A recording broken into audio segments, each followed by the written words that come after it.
How many days to go for? Yeah. Yeah, it's fast. How much did the whole trip cost you? Like, did you calculate it versus like a different vehicle? Well, it's more expensive for sure. Yeah. Because remember days, like if you were to do like a round trip. I thought it was brilliant. Here's the button. What we got on the screen here? It's really fun. It's like a sports car. Yeah. You want it to be. Yeah, because we did it with DBCM, right? Yeah. Yeah. The new Or did you do a different car? The new one. I Yeah. ran down here, yeah. So I that's got right like everywhere I the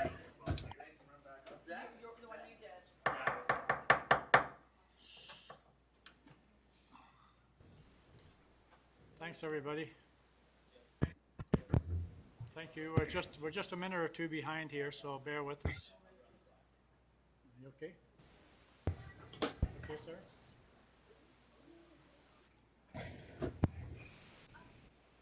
And Rick, you're okay? You can hear us on fine? Yeah, camera's a little kind of tilted one way, but otherwise. Yeah. I know one of his projects here.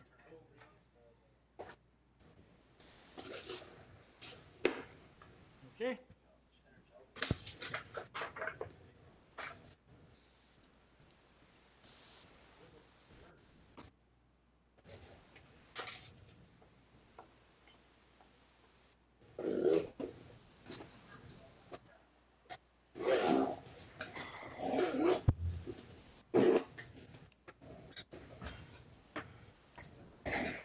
Max, we probably need you to mute.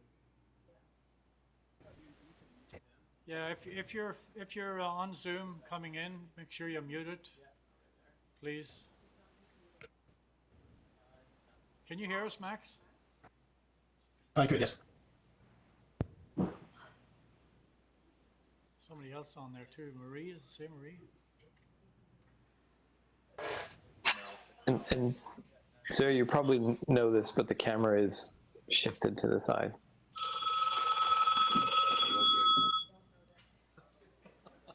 That's your alarm clock, Rick?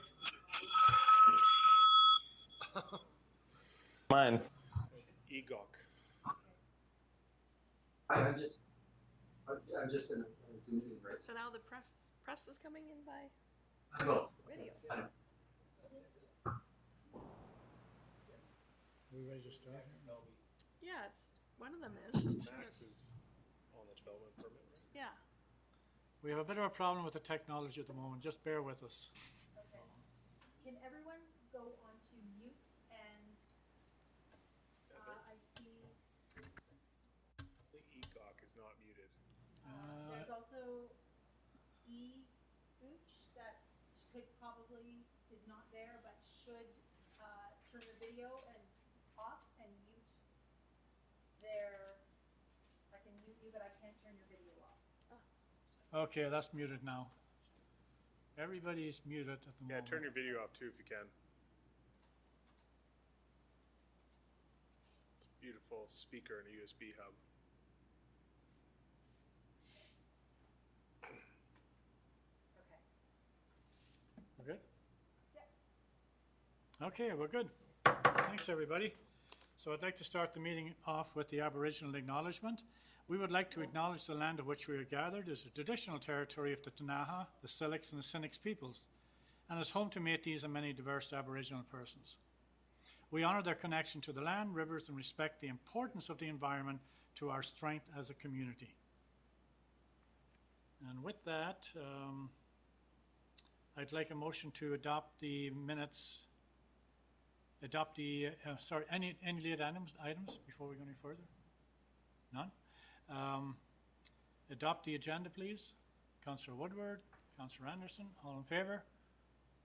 Carried, thanks very much. I'll try and catch you as much as possible, Rick. Sorry, you're a bit out of the line of sight here, but I'll keep my eye on you there. So, adopt the minutes of the previous meeting, which was June the 1st regular meeting. Mover and a seconder, Councillor Renwick. Second by Councillor Anderson. Questions or comments? Hearing none. All in favour? Carried. Thanks very much. And the first item on the agenda is Development Variance Permit for 415 Maple Street. And Development Service has received a Development Variance Permit application for 415 Maple Street to reduce the minimum front lot line setback required by zoning bylaw from 4.5 meters to 0 meters for the purpose of rebuilding and widening an existing porch. Council is being requested to deal with this issue. And there is a recommendation, however, I'll leave it open to council to make the recommendation or something. I'll move the recommendation. Recommendation that by Councillor Anderson, is there a seconder? Councillor Renwick, that the application for a development variance permit to vary the requirements of zoning bylaw 3199/2013 in order to rebuild and widen an existing porch be approved for the lot plan NEP 18442, District Lot 58, Land District 26, 415 Maple Street as follows. Zoning bylaw number 319/2013, section 417 of Schedule A to vary the minimum front lot line from 4.5 to 0 meters. Any questions or comments or by the mover or seconder? None. Hearing Councillor Page, you have a question. I wonder if this is for staff, but this. Can you put your microphone up, please, Councillor? Thank you. Yeah, just for staff, this section of roadway here that is carved out, like, is that something we want to eventually try and resolve? Like, you can see it. Yeah, I did ask the same question, and I was told this street has a few anomalies on it. So they There's- wanted to deal with this variance and probably deal with the rest of the street at some time in the future. Yeah, there's at least one other property then, so two properties over that has that same kind of setback from the road. It's very confusing. We've contacted the applicant to suggest the possibility that they could purchase that strip of right of way, but we can't require that they purchase it. So they've instead decided to proceed with this variance application instead of purchasing the land. Okay, interesting. You okay? Further questions or comments? Hearing none. All in favor? Carried. Thanks very much. The next item on the agenda is development variance permit for 1420 Stanley Street to vary the zoning bylaw to reduce the exterior side setback. Development Service has received a development variance permit application for 1420 Stanley Street to reduce the minimum exterior lot line setback required by the zoning bylaw from 1.5 meters to 0 meters. The purpose is to replace the existing single carport and storage area with a double carport. And there is a full package again with this application, and there's also a recommendation from staff at council's pleasure to move or not. So moved. Moved by Councillor Renwick and seconded by Councillor Anderson. Any questions or comments? Okay, so the application for development variance permit to vary the required zoning bylaw 3199/2013 in order to build a carport be approved for the lots 1316 block 29 plan NEP 349 district lot 150 land district 26 EXC PCL AC 1681201 1420 Stanley Street as follows. Zoning bylaw number 3199/2013 section 147 schedule A to vary the minimum exterior side lot line from 1.5 meters to 0 meters. All in favor? Carried. Thanks very much. Onwards and upwards. Bealby Point. Development variance permit application for 1120 Bealby Road to vary the zoning bylaw of the off-street parking and landscape bylaw. The Development Services has received a development variance permit application for the Lot B Plan NEP 70061, a vacant lot on the corner of Bealby Road and Government Street, known as 1102 Bealby Road. The purpose is to build a 17-unit residential building on the lot which is zoned R4 high-density residential 5 variances are requested as detailed below. Council is being requested to approve 4 of the requested variants and to deny 1. And there's an extensive amount of information in this package, folks. And there's also a recommendation. In fact, there's a number of recommendations here. There's 2. Sarah, do you want those handled one at a time? There's one with, several, and then there's Yeah. a separate one. Number 2. that's to deny. Yeah. So we would new, I'll move- Councillor Renwick, Yeah, I'll move the you're first one. moving number 1, Yes. okay? And that's the application for development variance permit and the zoning number 3199/2013 of Schedule 8 to permit the waste and recycling facilities to be sited in the front yard. And the next piece is to vary the minimum front lot line from 4.5 to 1.5. Number 3 is to vary the minimum exterior lot line setback from 4.5 to 1.5 meters. And the off-street parking and landscape bylaw number 3274/2013, section 731, to vary the minimum parking requirements from 24 stalls to 22 stalls on the condition that the owner create 5 street parking spaces in the boulevard along Bealby Point adjacent to the development. That would actually add parking, right, if they develop that. And it's public parking, And it's, not for this development. right, public parking. Okay, so that's what was moved and that's what was seconded. Any questions or comments on that? I do have a few questions, if I may. So in regards to having the waste in the front yard, is there going to be, I'm just trying to look to see if there was that information, is there going to be screening or something? How is that going to work? Because I don't think I saw it indicated on any of the diagrams. Correct. Yeah, it's not. Sorry, very loud here. It's not sort of depicted what it's going to look like exactly in the report. Okay. But the zoning bylaw does require that waste and recycling facilities be fully screened from view of the street Okay. by something, typically a fence. Most of the time, that's at least as high as the waste bins that they're hiding. Okay. Yeah. Thank you. Councillor Page. Think- And think I- Councillor Lochtenberg. Do you want to go ahead, Councillor Lochtenberg? Councillor Page can go first. Okay, Yes. go ahead. Yes. Yeah, maybe staff could give me a little bit more information on the sustainability checklist and how that's used within the office. I think I understand that this is more of a nudge to inform people of what we like to see in our planning, but I'm noticing within this particular document, I highlighted a bunch of sections for myself where the answers did not seem, the answers just do not match what was checked off as a yes or no, and just seemed like there needed to be a lot more rigor here. So the sustainability checklist is an interesting document. We typically don't attach it to council reports. It's listed as a recommended item for a development permit or a variance permit application. The document is from a number of years ago, and it was supposed to only be a 6-month trial period. It's still on the to-do list as a pretty low priority to update because that trial period has been over for close to a decade, I think.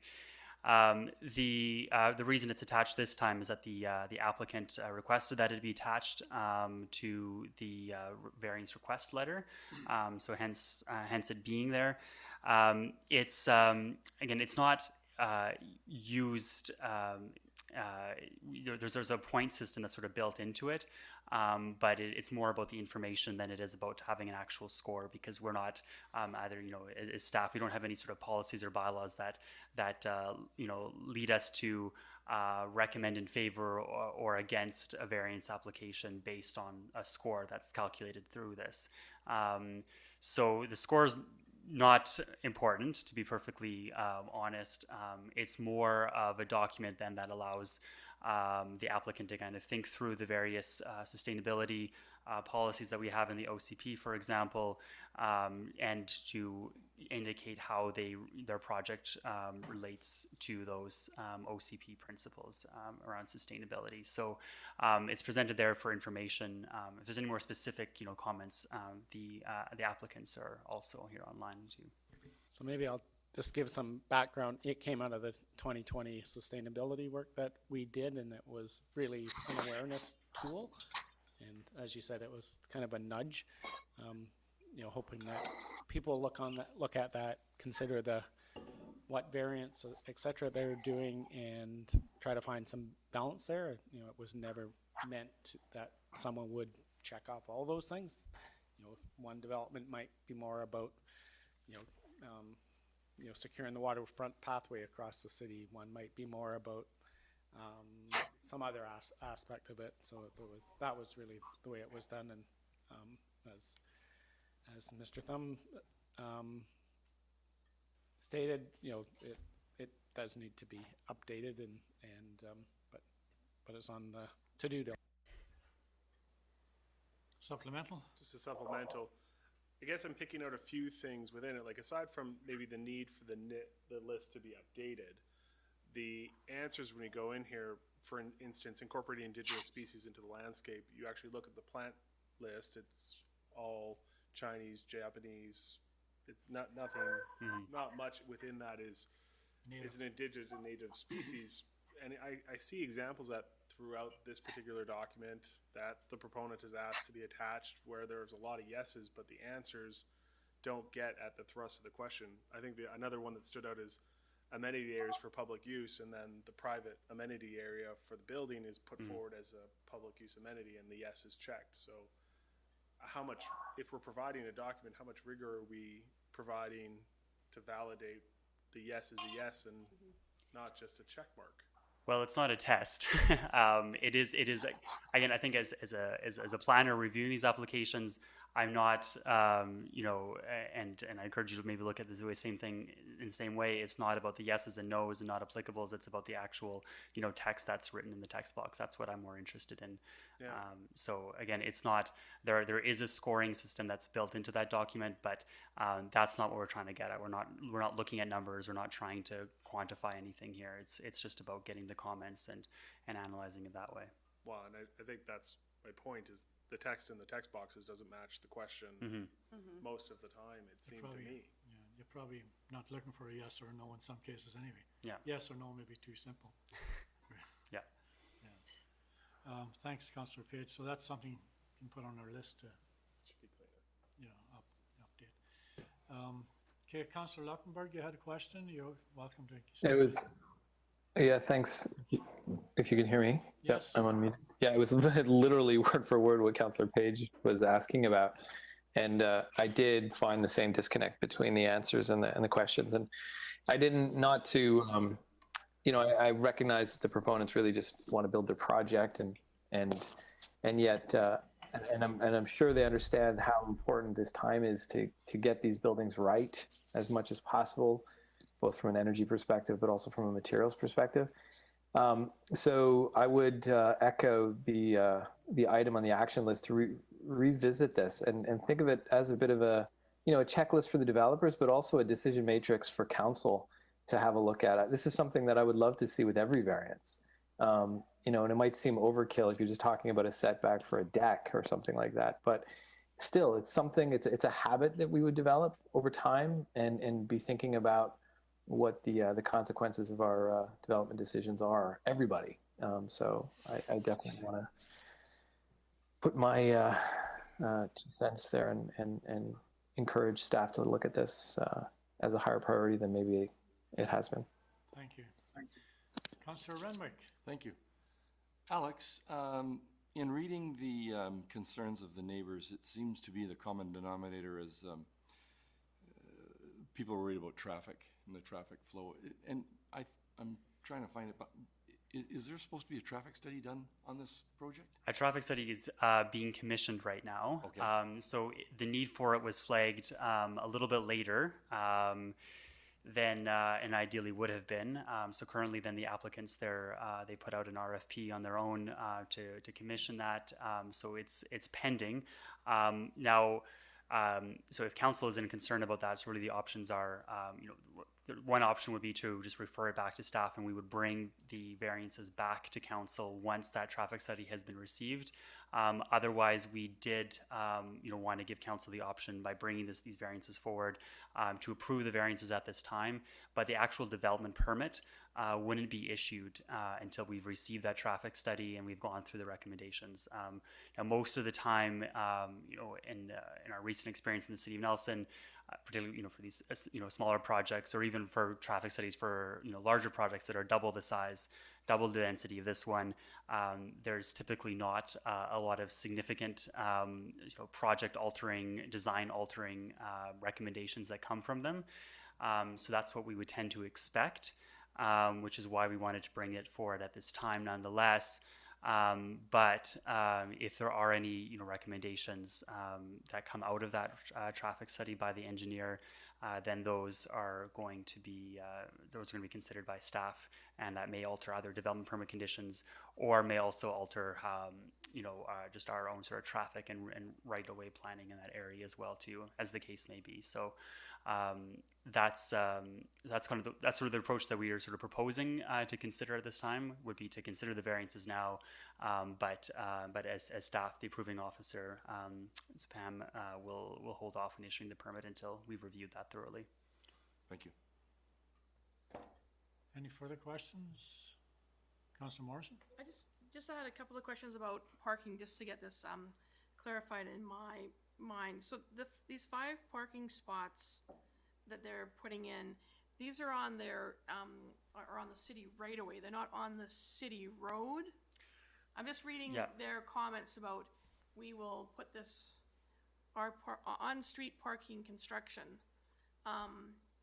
This isn't going to narrow the road any. These cars are not going to be on the roadway. This is on their side, yes. On the right of way. On the right of way. On the right of way, but not on the existing paved road. So right now, the right of way, before you actually get to hit their property line, there's just a ditch that goes down, and that is where the parking spaces would be. And supplemental. And these parking spots are basically their visitors' parking spots. I mean, they're looking at these parking spots as more or less belonging to their development. But they wouldn't be signed because they're on the right of way. They wouldn't be signed as sort of for the exclusive use of visitors to that building. Logically, right now there's not much in the way of street parking at all in that neighborhood. But most of the time they would probably be used by visitors or residents of that building. But there won't be any particular signage requiring that people be visiting that building. And given in that area, we don't have any restricted, we don't have any parking permit. I'm just sort of thinking, I'm thinking about the people that have 2 cars, and there'll be a car permanently parked in slot 3 of the 5 that are out there, because it's the resident's second car. I'm seeing also this area would be used for deliveries and stuff to the building, so that might be taking up more than even 1 parking spot at a given time. So we don't really have any way to monitor that. We wouldn't propose to do anything initially. There's, just to answer your first question about parking permit areas, the nearest ones would be around Selkirk College on the 10th Street campus. There's a little bit there. But as once the building is actually built, and if there's any issues, it would be treated as any other block in the city where there would be sort of a complaint or a request that's made by someone saying, hey, this is a problem here. It would come to us in Development Services and Public Works and Bylaw Enforcement. We would review that internally, and because the parking spaces are on the right of way, at a later date we could put up, for example, 1 hour, 2 hour signs.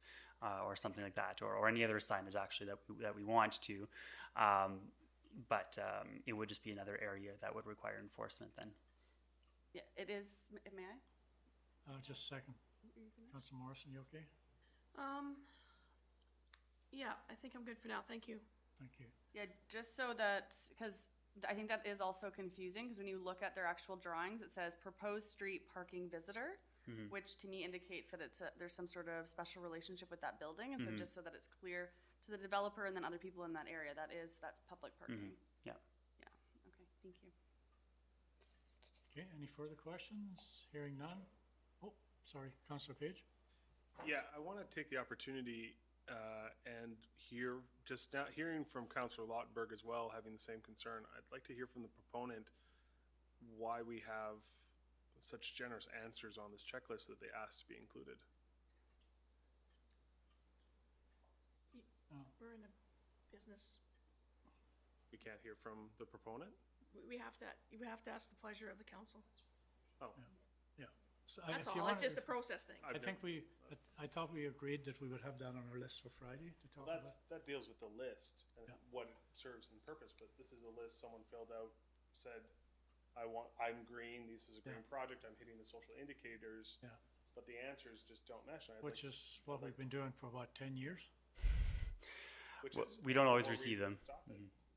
You want to stop it today on this project? Well, I'm not saying we have to stop a project, but do we have to accept a document that you just fill in whatever you want on it? And So that's a separate, More of a question of staff. If you want us to put more due diligence into these applications on the front end, I'm not sure if they're gonna tell you anything different than written on the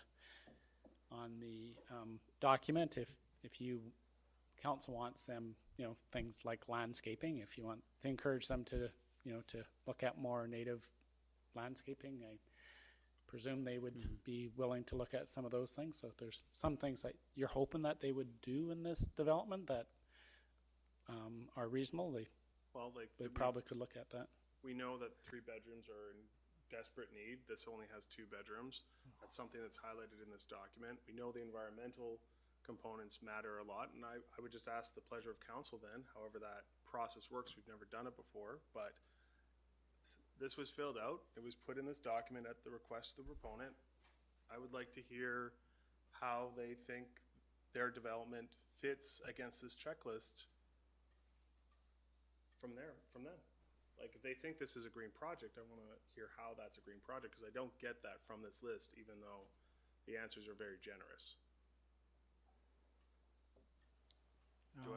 I agree with you in principle, but point of order, I don't think that that's what we're, because none of those things specifically deal with what the motion on the table is.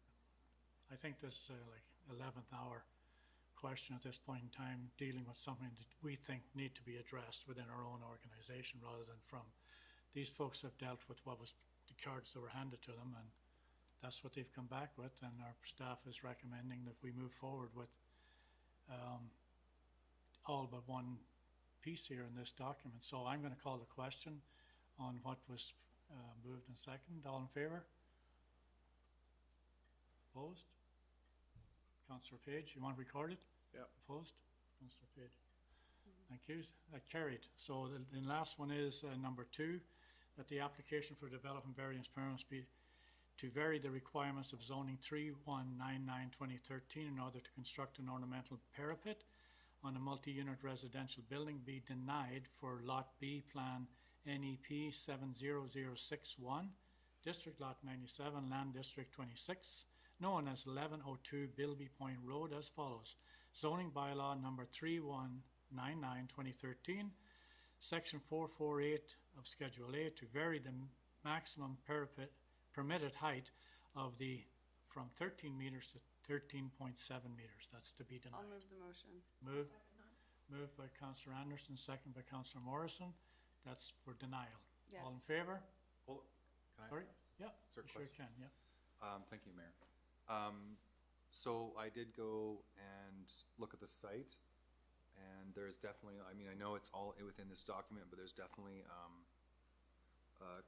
concern that I saw where the last house or two could be literally like behind this, and so I guess I noticed here that it says the denial that we're putting forward here will bring it down to 2.5 feet. So the last lot will have 2.5 feet of their sight line removed. Is that correct? Yeah, so so the sort of the lowest, the westernmost strata lot there, and Fairview Court, exactly. So about 0.3 meters. Yeah. With Oh, sorry. So 0.3 meters. Sorry, the easternmost lot, I should say, where it's higher up, and then about 1.3 meters, as I recall, then on the westernmost lot where their backyard is a little bit lower. So they aren't going to be like behind a building. Well, it depends. If you're just standing in their backyard, it depends on how tall you are. But yes, they're most adults, I suppose, over 1.3 meters. Approximately, again, it's approximate calculation based on our topographical maps that we have in our GIS, that they would be able to still see over the building. There's still, the zoning bylaw, in addition to the maximum height, allows for some mechanical equipment, but not more than 10% of the roof area. It's something to it's something to remember as well. But they are permitted to have those 13 meters plus up to 10% roof area for mechanical. Okay, I just wanted a clarification on that. Thank you, Alex. Thanks very much, Councillor Woodward. Any further questions or comments? Oh, Councillor Luxembourg.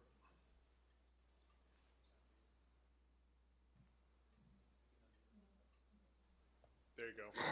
It was actually a question that I had. Thanks, sorry for that. This is a question I actually had for the other, but this is maybe not pertinent to the height, but I still, Alex, while you're there, concerns that was raised in one of the letters. Now I know that two parapets probably not going to affect sightlines for traffic, but in general, we hadn't had a chance to talk about it much, but it did jump out at me when I read one of the letters from one of the neighbors.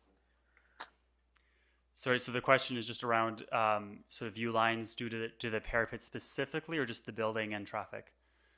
Yeah, I mean, that's pretty, I don't imagine that the parapets will affect the view lines on traffic, but that was an issue that we had when we visited the site. We certainly didn't talk about a lot, and it did come up. And I just, while I have the opportunity very quickly to hear from you what your, how Development Services looked at that in terms of, is that going to come up, for example, maybe it's just, you'll just say that'll come up at the building permitting stage, or did you do any work on that?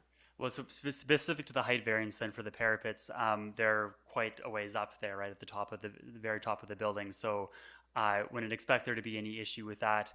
As for just the building and the building siting in general, the building is still, having that 1.5 meter setback in addition to on the Bealby Road side, quite a bit of about 3 meters or so of sort of undeveloped right of way there. So from the existing road lines there to the actual building, right, you're looking at still approximately 4.5 meters, 5 meters of space, which is considered quite normal particularly when you're looking at development in the downtown, which is often at zero lot line. So to our expertise, we don't as planners, we don't see an issue with that. There are, from Government Street, there is the stop sign, there as well too. It's, vehicles do have to come through a stop when they're coming from that, when they're going westbound, then coming off of Government Street. The traffic study then that's being commissioned right now then by it's going to be completed by traffic engineers. That'll be for them to look at, and then we'll be reviewing their recommendations. Okay, great. So a supplemental then, very quickly, and I was following Councillor Renwick's question and the answer about the traffic study and stuff. But I was specifically thinking or wondering about sort of that narrow road, just passage. I know there's a broader traffic issue in terms of the number of units. There's going to be a lot more traffic through the whole neighborhood, but that sort of gap and spacing there, that's going to obviously be covered in the traffic study. That will come back to us at the, or to you anyways, at the permitting stage. Mm-hmm. And ultimately, because the property is already zoned it for this level of density as well too, we do have to just be careful to think about are any concerns or recommendations that come up, are they specific to the variances and to the design of the building, or is it about the density, right? If the ultimately that lot they're proposing 17 units, they could just as well propose nearly 40 units, for example. If they were to have the size of units, you would be able to fit that in there almost within the existing or within the proposed building footprint. It is just important for us that we're looking, okay, well, would any concerns that are highlighted by the traffic engineer be resolved by pushing the building further back, for example, or any other sort of design things. If it's just about having 17 new dwellings, 17 new households, that's not, it's already zoned as a right for that kind of density, right? Got it. Okay. Thank you for that clarification. Thank you. Any further questions? Hearing none, all in favor? Carried. Thanks very much. Next one is request for the Climate Resilience Consulting Limited. And before council here is a request. And we have somebody here. Oh, Councillor Lockenberg. Yeah, so I'm in conflict on this one, so I'm not quite sure how to do this. Sarah, do I leave the meeting? Then we phone you back. Councillor Lautenberg, if you just leave and take your Yep. phone, and I'll text you when it's good for you to come back to your computer and put your headphones back in. Thanks. Thank you. All right, so basically what we're asking for here is a letter of support from the Climate Resilience to Climate Resilience Consulting, indicating that we're interested in partnering with it to pilot this localized climate analysis project, LCAP software. So I can just say staff has had some additional discussion on this. We had met with Mr. Reisner a number of months ago talking about, and he demoed the software and work he had done in Edmonton, etc. And we certainly talked about relevancy for our own operations, whether that's predicting freeze-thaw cycles, what does that do to our roads, etc. I know I have some information. Basically what Kate felt was the work that's been done through the climate change work she's doing is at a higher level. This would take it down to the sort of practical implementation level. Do we have to worry about certain bridges? Do we have to worry about, like I said, freeze-thaw cycles, those sorts of things? So it's really kind of driving down into the actually managing your assets, where her work will be, here's some of the things that we should be thinking about and impacts that may happen within the city. So I think from a staff point of view, all they're asking for is, would we be a pilot community to make this work? And the staff has said yes, we'd be willing to be that pilot community. I do have a Okay, well, we got a lineup here. So we start. So no, we have a recommendation here. Okay. So we need to put something on the floor if we're going to have I'll move the move recommendation the recommendation. for discussion. Yeah.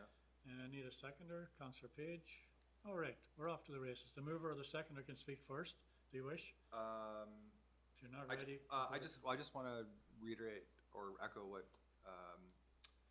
Kevin's saying there. I think that this is an interesting pilot because the way that things are put into the ground or built are built at a certain level, but climate change could push those limits way beyond what the things are being built for. So I think this could be, they said it's stitch in time saves 9.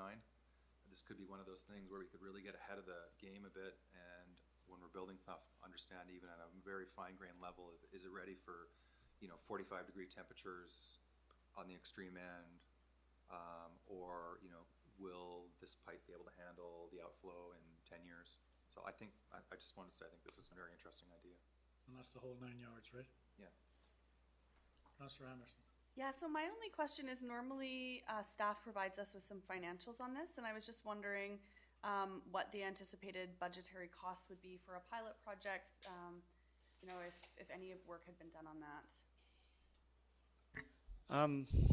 Well, it's new and it's a pilot, so it's hard to know exactly. I think it will be partly us identifying which projects that we would want to work on.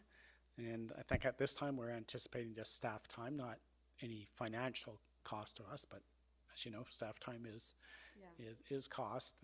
So I think we'd approach it by, if we see value in it to our own operations and it moves us forward where we want to go, then that's what the projects would be involved in. We wouldn't just pilot it for their sake, we'd be piloting it for our sake. Okay, so what I'm hearing then is you're obviously there's always staff time with everything, but this isn't like a $10,000, or $100,000, or $1 million pilot project. This is staff time is what our investment is financially on this. Correct. Okay, thank you. Thanks, Councillor Anderson. Councillor Morrison, I think you had, Yeah, But so, Councillor- you know, and if you're not Councillor ready, Anderson, you're I guess AM, she just gets me past this, so I had, what are the costs? I take it that if it goes beyond staff costs, we'll of course be, made aware. My other questions, to the chair were a little bit of, and I was listening to what, Councillor Wood was saying, but, my question is, what do we need this for? So, what projects? I'm hoping that we're not gonna go around and look at every bridge and path and building and, or are we looking at new things? Are we looking at everything that the city already owns? You just said like it'll be a project that we pick. What project are we gonna pick? Is it gonna be? Well, I'm not the engineer, so hard for me to say specifically, but like I do know we talked about freeze-thaw cycles. You know, what is that going to do to our paving budget, for example, if we see our roads deteriorating faster because of additional freeze-thaws, what does that do to our sanding and salting budget? So those are the kind we'd look at. You know, we might want to look at, you know, that big bridge we acquired with the boundary expansion across the Kootenai River there. So that's a multi-million-dollar bridge. Probably not, you know, the little bridges that we have throughout the city. They're probably less at risk, but I think the, you know, Colin Innes and Chris Gainham would have and Alex Love would have a much better idea on ones where they would feel already. As far as flooding, we've done work with engineers on our flood risk and developing all that part of it. So it's, yeah, those were the type of projects that we talked about. So follow up. So then I would hope for one thing, just when I hear you talk about floodplains, and we've spent a lot of money on that, and I know that the regional district, which we participate in, has also spent quite a bit of money on looking at flood assessment. So I would be hoping that we're not using this software to repeat what's already been done. But one of the concerns I had when I think I might have actually been the person that moved this to have it come back to us again was I was curious as to whether or not there are other companies or other software. Like this is where I get lost because I don't understand this. Was one of there other companies in Canada or locally that do this kind of work? What is their feedback been? What have the users of this information felt like? Did they feel it was warranted to have this kind of software? And as such, it was more, I kind of thought the proponent was going to be hopefully invited to this meeting. And what's interesting is that you mentioned that you've seen a video or you've seen something that would have been, I have to say from the counselor point of view that doesn't understand tech very well, that if I could have seen it in action, I would have much more confidence in feeling that I could vote to support going forward with looking at this kind of technology. And I didn't see that.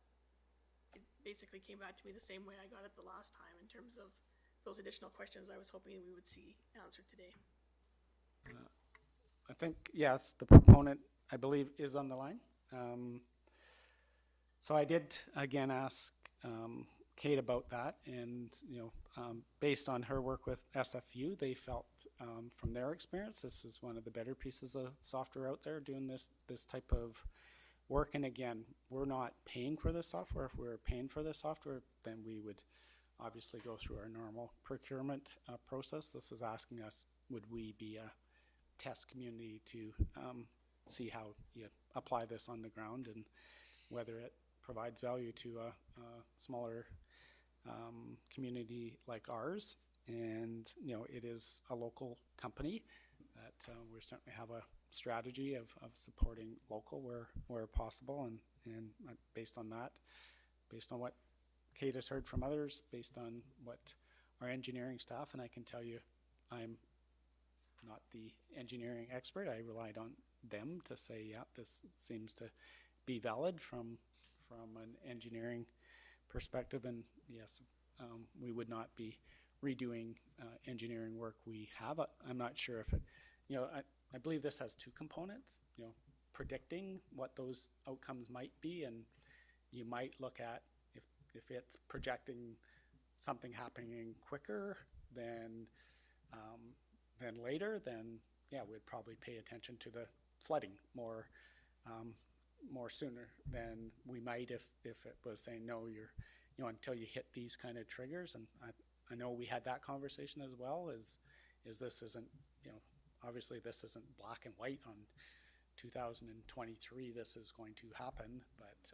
you know, what are those patterns that you see that would trigger going, okay, we are going to reach 45 degrees Celsius, or no, we're not, or we're not going to see that, doesn't look like for 20 years. So I think it has both of those components to sort of project what likely will happen based on what's happening in advance of that, and then based on that, is your infrastructure kind of at risk?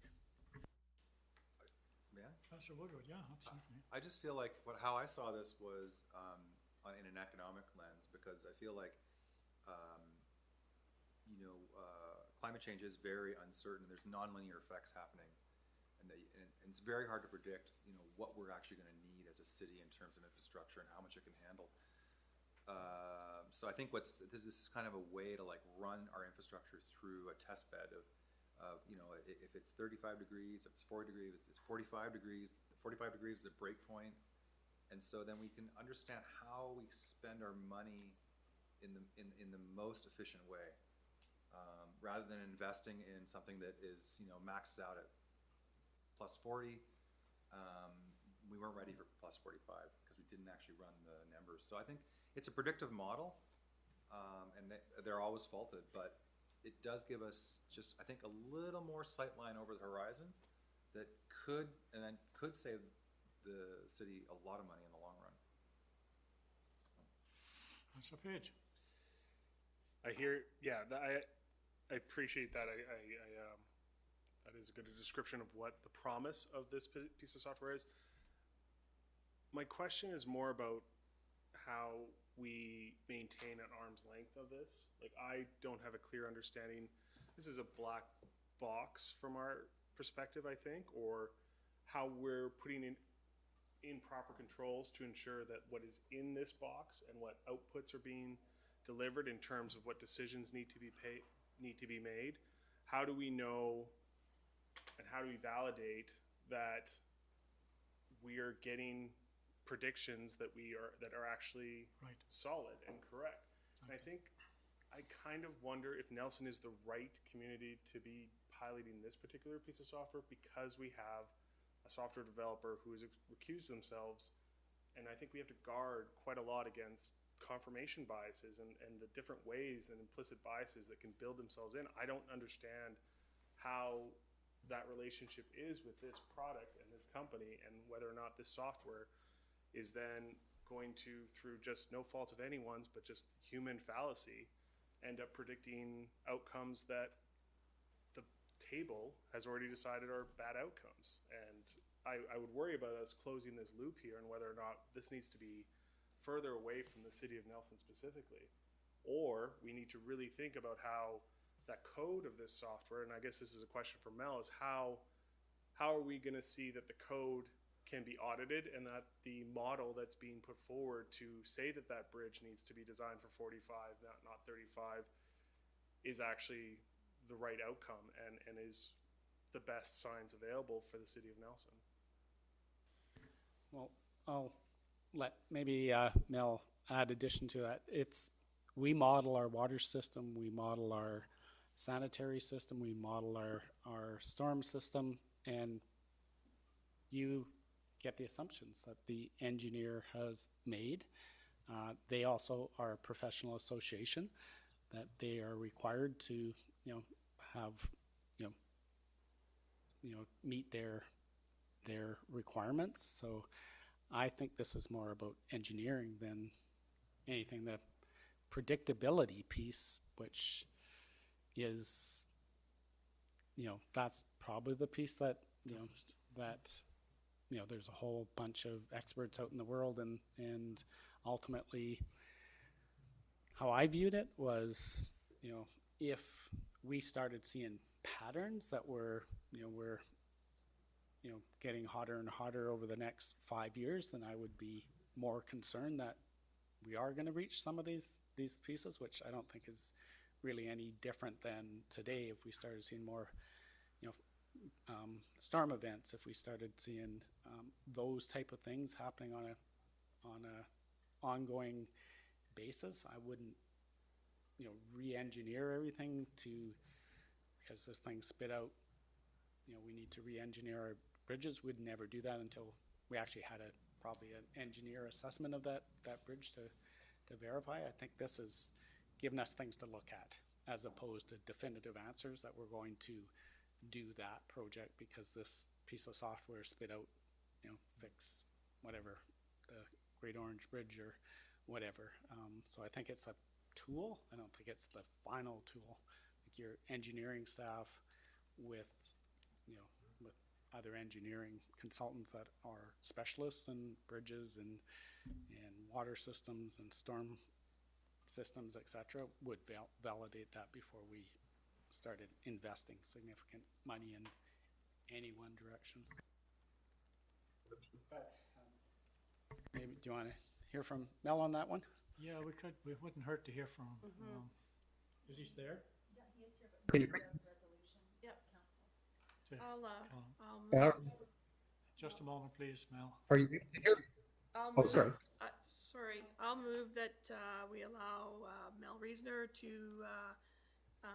answer some of the questions that have been raised at the table. I'll second that. Second by Cal. All in favor? Thank you. Okay, Mel, fire. Okay, thanks very much. There's a lot of questions there. I'll see if I can cover most of them. Regarding the models that we're using, these are basically the state-of-the-art general climate models that are made available by the Pacific Climate Impacts Consortium. So they're the 40 or so climate models that are used worldwide for assessing future climate. And what the Pacific Climate Impact Consortium does is downscale those to very localized area, 10 kilometers by 10 kilometers. And what our software does is simply take the numbers that are coming from those global climate models that are downscaled and then turns them into probabilities. And if you, to look under the hood of the software, it's actually a pretty simple process. But instead of the work that we have been doing with the Columbia Basin Trust for, oh God, since 2007 now, in saying, yes, the temperature, there's going to be more days that are above 40 degrees in the future. What the LCAP software does is it can answer questions like, there will be a 30% chance of reaching 42 degrees by 2050. And it just is simply taking the numbers and crunching them from the climate models to come up with a probability. And then once you're able to start doing that, it can become very specific. And the idea of this pilot project is we would take a limited number of scenarios, a simple one, a more complex one, and a really complex one, for example, to start with. And I'll give you an idea of the simple one. And frankly, this came from, the idea was spawned from a local bridge engineer, Arn von Maydell, who was an MOT engineer. He sadly passed about a year ago. But some of these ideas sprung from this because he had one of his bridge decks fail in the spring of 2015. It got too hot for the expansion joints.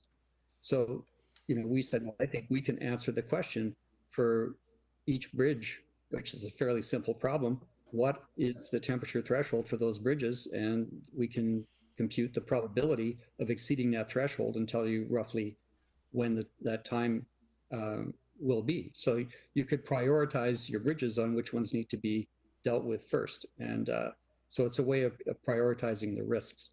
But that's the very, the very simple problem. It certainly can be expanded into other thresholds that could include the, rainfall issues, heat issues with the health sector, or even budgetary issues. Janice, you have a question? Yes, sorry, Mr. Reesner, just a question through the chair to you. Just on, given your current example, and please excuse my my ongoing ignorance of modeling and predictability, but you said something there that I'm wondering how one safeguards this information that you are generating. So I just heard you say, like, the modeling could show and predict when a bridge, thank you for giving me something that I understand a bridge, might fail due to heat or whatever. How is that information safeguarded? So what within your software package protects, one, I guess, if it was a city bridge, but also in terms of making sure that that information doesn't get out, because of course we have to bid here, and something like bridge replacement is a very costly undertaking. And how do we protect this data that you might be generating? And it's not that we want to assume any risk, but at the same time, if we do have to go out for competitive bidding, that we know that nobody knows that we've got 4 or 5 bridges that might be in the position of failing within 5 years or something, and then have that information to then make very high bids on doing the work. And so, do you understand? Do you see where I'm going? Like, who gets that information, and then who's protecting that information? Because I could see this information getting out to the public could become very costly to the city of Nelson. Well, our current, I guess, the model that this could be based on is we're working with the city of Edmonton. They purchased the software, and they own the data. And I don't believe any other eyes see that data unless the city of Edmonton wants them to. And the way it's sort of working with the city of Edmonton right now is we're in touch with the basically it would be the person who's in a similar position to Kate Letizia. She's the climate change coordinator for the city of Edmonton. And she is working with a number of sectors within the city of Edmonton, and they're essentially harvesting thresholds from various sectors. And the engineers and the planners and people in the city are coming back and saying, yes, this is a critical climate threshold for our interest. And then they use the software to tell them, a ballpark of when they can expect that threshold to be exceeded. So I guess what I'm saying is that all that discussion is happening internally within the city of Edmonton. You okay, Councillor Morrison? Yep, no, thank you. Councillor Woodward, and then Councillor Anderson. Hi, I just was wondering if, so you could use the software to actually plan, have like a budgetary plan of which items that are going to be sort of at risk first. You could actually, as a city, plan, okay, I'm going to go with that first, that's, in this year's budget, we're going to go with that. Next year's budget, or 5 years from now, we're going to go with that other project. So it's actually like a budgetary tool in a way? I believe so. And this is one of the things we would like to explore with this, with this pilot project is the best way to use that tool. And I think it could be very much a dollars and cents sort of approach, where you're able to say, well, it looks like this piece of infrastructure is at most risk, so that's the one we have to prioritize and fix first before it breaks. Thank you. Councillor Anderson? Yeah, thank you. So just so I understand, so the data that you're collecting from the city is going to be, it's going to be sort of from our engineering department. So they're going to know all of the specifications on, like the bridge specifications, the road specifications, the pipe specifications. So we provide all of that data, and then you're taking that climate data that's in, you know, it's very localized, and that's how you're providing your predictions. Am I correct on that? Well, it's similar. I think what would happen is that the engineers would come back and say, we have this infrastructure, we have determined that it will fail at 42 degrees, and you basically plug that into the software. We would probably be working with Kate on that, and then what would pop out is a probability plot into the future where over time the probability of exceeding that threshold increases, and so you would be able to say, look, by 2050, there's a 20% chance of this happening with this piece of infrastructure exceeding that threshold. And then maybe you've got some other ones that have a 30% chance of exceeding it in 2030. So you know which ones you have to prioritize and deal with first.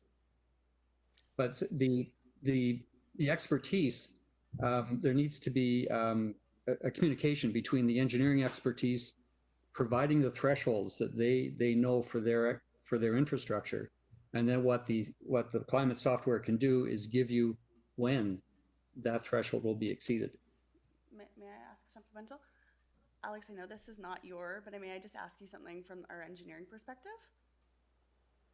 It suits the chair, sure. If that's okay. So with all of the equipment, you know, with all of our dam equipment, electrical infrastructure, hydro infrastructure, do you know or are able to find out easily the temperature at which things are likely to fail? Is that common knowledge, or is that something that's sort of outside of what's normal?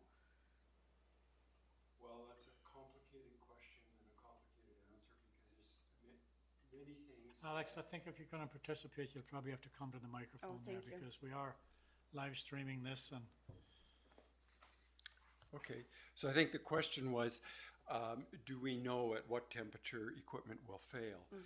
And there are lots of things where the life of equipment is shortened if it has a higher temperature. For example, a transformer on a pole, if it operates 10 degrees hotter, it won't instantly fail, but it would be expected to have a shorter lifespan. But there may be certain things that will critically fail because of thermal expansion is too large, like the example was a bridge, and maybe it would buckle. So I would say actually it would be complicated to give a listing of everything and what temperatures they would fail at.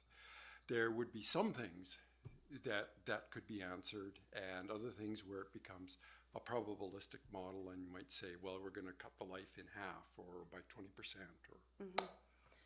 So yes, Alex, just stick around there. Go ahead, sorry. Yeah, so then my second question is, I know you kind of walked in halfway through and this is not your thing, but I'm just from an engineering perspective, is this something for hydro that would be really useful to know at which temperature things would fail, even though you're not really sure at which temperature the equipment is likely to fail in the first place?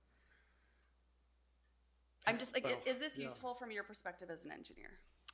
Well, I think there is certainly use for it, and especially in terms of looking at large infrastructure. Bridges are a great example. I don't know if it might apply to buildings and that kind of thing. That's civil, and that's not really my area. So temperature increases from climate change are a concern for hydro in terms of melt and freshet and water flow issues, but not so much for the operation of our equipment. Okay, awesome. Thank you. I really appreciate that. Thanks, Alex. Councillor Renwick, you got Asked and answered, thank you. asked and answered. Mel, thanks for hanging in there on that little. So my question, Mel, is I know this is a much higher level, but we do have an asset inventory, and we should have, at least when my last term as mayor, we were working on an asset management plan, Kevin. So that gives us a fair indication of where our bridges, buildings, roofs, etc.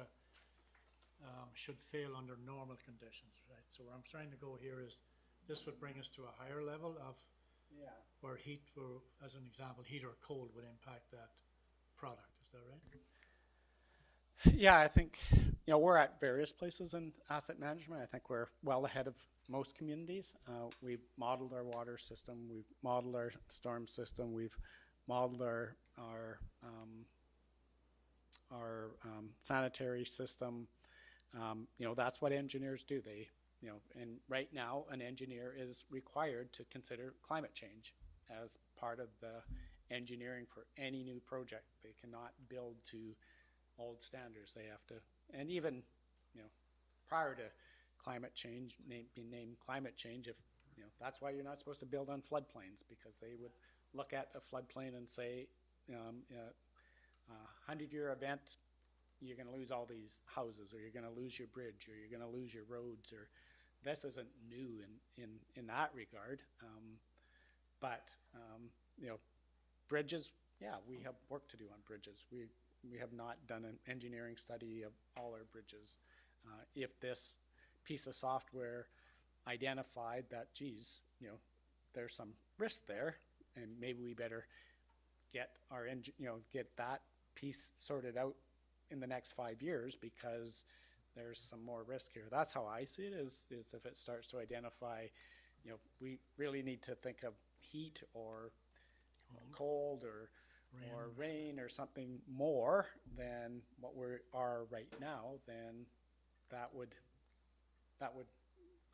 kind of trigger for us to probably do some work. And a good example is the flood mapping. When, in fact, that one was sort of a bit out of the blue. The ministry phoned us up and said they had a bunch of grant money for us to do some flood mapping. So, we gladly used that money wisely and got that flood mapping. And you guys saw the report that came out of there. There was 20 recommendations for $20 million or some large amount of money. We're not going to go spend $20 million, but we're in a much better shape now to go, here's where our risk area is, and we should be doing, project 1 first. Yeah. And, when we apply for that grant, we have some basis for this. So I think this also would allow us to, say, here's what the modeling's showing us, here's where our risks are, here's why we should get funded for that project. So this could be another tool in our toolbox. Exactly. Yeah, okay. Unless there's something new to add, I think we maybe flog this to death. You want to flog it one more time? Okay, so we can. I think there's probably, it makes a lot of sense for a piece of software like this, but I do think we need to be very, very careful about intermingling the Board of Governance with software like this that informs decisions and sets priorities and informs priorities. I think we all know that part of the important work here is figuring out what the highest priority things are that can make or break a project. And maybe it may not be an appropriate question to ask, but I'm going to ask it, is how is Councillor Lautenberg engaged with this company? Is it software based? Is it sales based? Like, what is the role here? Mel? Yeah, should I answer that question? Somebody better. Okay. So Yeah. Obviously the answer's not here in this room. Yeah. The company, we started CRC about 4 years ago, and Rick joined us about a year ago with another partner who has some business acumen. Both Charles Kuel and I are both science geeks, so we needed that aspect. And Rick has a lot of experience with online businesses. And also some good business sense. So really, they are filling the largely the role of guiding a couple of geeks through the business world with this project. And if I could add just a comment, one thing, John, that you mentioned was asset management, and this is where we think we could really get some value by exploring how the output from this software would be input for an asset management plan. I think that's the sweet spot. Thanks, Mel. Thanks very much. Okay, everybody okay here? So we did have a motion that was moved and seconded that councils provide a letter of support for Climate Resilience Consulting, indicating that it is interested in partnering with it to pilot its localized climate analysis and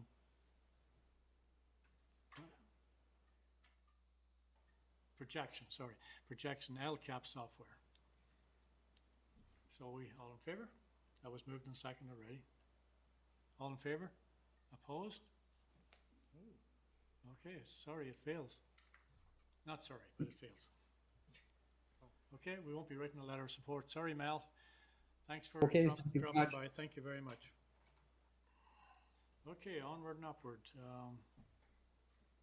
The next one is Mural Should give On- Rick a chance to get back. Oh, on city property. Yeah, okay, thanks. Thanks, Keith. Yeah.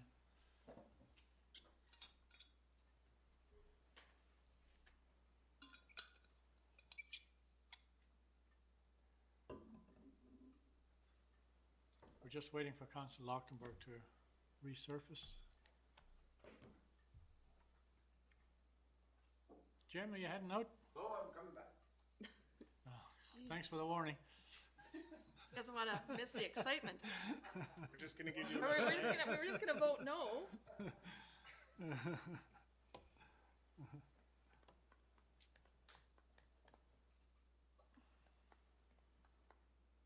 I remember when I needed to rezone for my home. You're And live it was there, the John. last, I know, I'm not saying anything bad. I was the last proponent, and I was there, I think I was dozing off in the gallery. It can be a long night Okay, I when think you're looking for we one can get item. started on this. We're trying to look to get Councillor Lochtenberg back online, so we should have him back shortly. Okay, up now is a request from Nelson District Arts Council regarding mural location. And Nelson District Arts Council has requested that council allow a mural to be painted on city-owned Capitol Theatre building. Council is now requested to approve or deny the use of the city-owned site for the proposed design. I'd like to move the recommendation. Councillor Anderson has moved and Councillor Page has seconded that council approve the use of the lane-facing wall of the Capitol Theatre 421 Victoria Street for a mural proposed by the Nelson District Arts Council and designed by artist Rick, how do you pronounce that name? Gendron? Gendron? Yeah. Contingent on the Cultural Development Committee approval of the proposed design. Now, I looked at this, and is this not gonna be the final design? Does that say that they're gonna, Yeah, Yeah, that's the final design. they're gonna approve the design? they have approved it. Did they approve it already? The CBC hasn't approved it. They're meeting later this week. It says on the resolution here. Sorry, the board of, the capital board has Capital approved Board, it. yeah. We had a mover and a seconder? Yep. Yeah, we did, Can I comment first? Sure. yeah, we have a mover here and a seconder here. Okay. Yeah. Councillor Lochtenberg, you're back. So we're on the mural project for the Capitol Theatre, and we're just in the very early stages. We just read the resolution. And it's been moved and seconded so far. And everybody, process-wise, everybody's fine. You know, we're the building owner. Yeah. That's why it's coming to council. Has to go through the CDC as well for their approval. This is just for you as a building owner. So this could go up elsewhere in the community, and the CDC would deal with it, right? Correct. Right. Thank you. Yeah, if I may, I just think that we are very fortunate to have a Sinaiacs artist going to be represented on a mural in Nelson. You know, they've only recently been declared by the Supreme Court that they're not extinct, and I think that this is a strong move forward in reconciliation. And I know the CDC has worked really hard on building that relationship. You know, and this is an artist that was picked from the Sinaiacs, and I think that you know, we have to be really grateful for all of the great work that was done with this as a small step forward in terms of truth and reconciliation. So I just want to thank everyone that worked on this project so far, and I'm looking forward to seeing it on the building. Thank you. Councillor Page, do you have anything you want to add? I just agree with everything that Councillor Anderson said, so no. Thank you. But Renwick? Councillor Renwick. Thank you. I agree with everything that Councilor Anderson said as well. Okay, However, so let's move on. this is our building. I find this inappropriate, actually. Yeah, I mean, I look at it, it scares the hell out of me.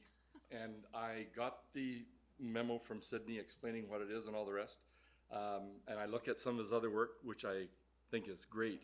But I just think that that's inappropriate to put on a public building, even though it's in an alley. As a matter of fact, it makes it scarier being in an alley. And yeah, I would not support this at all. Thank you. Councillor Morrison.